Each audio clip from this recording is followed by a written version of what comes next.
ప్రజాదరణ చూసి ఓర్వలేకే సీఎం జగన్ పై దాడి చేశారని పెద్దిరెడ్డి రామచంద్రారెడ్డి అన్నారు. లోకేష్ వ్యాఖ్యలు చూస్తుంటే ఈ దాడి వెనకాల టీడీపీ ఉన్నట్లు అనిపిస్తోందన్నారు. దాడిపై నీచమైన వ్యాఖ్యలు చేయడం దురదృష్టకరమన్నారు పెద్దిరెడ్డి రామచంద్రారెడ్డి. మొదటి నుంచి మనం గమనిస్తా ఉన్నాం. చంద్రబాబు నాయుడు కానీ, లోకేష్ కానీ, పవన్ కళ్యాణ్ కానీ, ఈ మధ్య పురంధేశ్వరి కానీ, వీళ్ళు నలుగురు కూడా చాలా ఘాటుగా విమర్శించడం, అసభ్య పదజాలం వాడడం, నైరాస్యంతో మాట్లాడినట్లే కనపడుతుంది.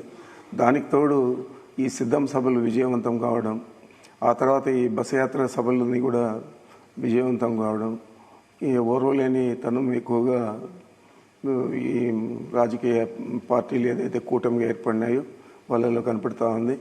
మొదటి నుంచి కూడా మేము కొద్దిగా జాగ్రత్తలు తీసుకుంటా ఉన్నాము జగన్మోహన్ రెడ్డి గారి విషయంలో. బస్ యాత్రలో కానీ, అంతకుముందు సిద్ధం సభల్లో కానీ తగిన సెక్యూరిటీ జాగ్రత్తలన్నీ కూడా తీసుకున్నాం. అయినా కూడా ఇది అనుకోని సంఘటన.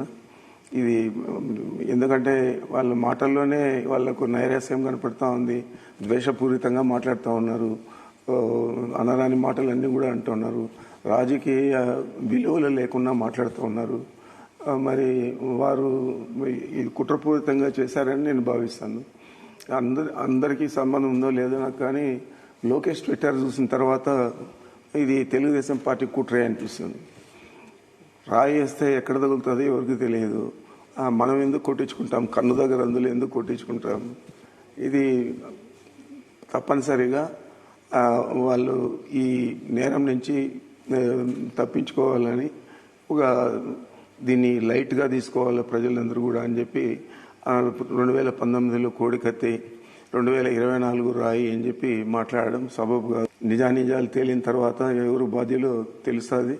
అయినా కానీ నేనైతే తెలుగుదేశం పార్టీ సంబంధం ఉండే వ్యక్తులే ఇది చేశారని నేను భావిస్తా ఉన్నాను. ఇదంతా కూడా మొదటి నుంచి మనం గమనిస్తాం.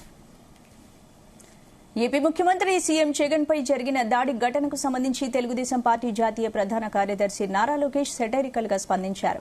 రాయి ఎక్కడి నుంచి వచ్చావు, ఇంకెక్కడి నుంచి వస్తా, తాడేపల్లి ప్యాలెస్ నుంచే వచ్చా అంటూ ట్వీట్ చేశారు లోకేష్. కొత్తగా ఏదైనా ట్రై చేయి జగన్ అంటూ రాసుకొచ్చారు లోకేష్.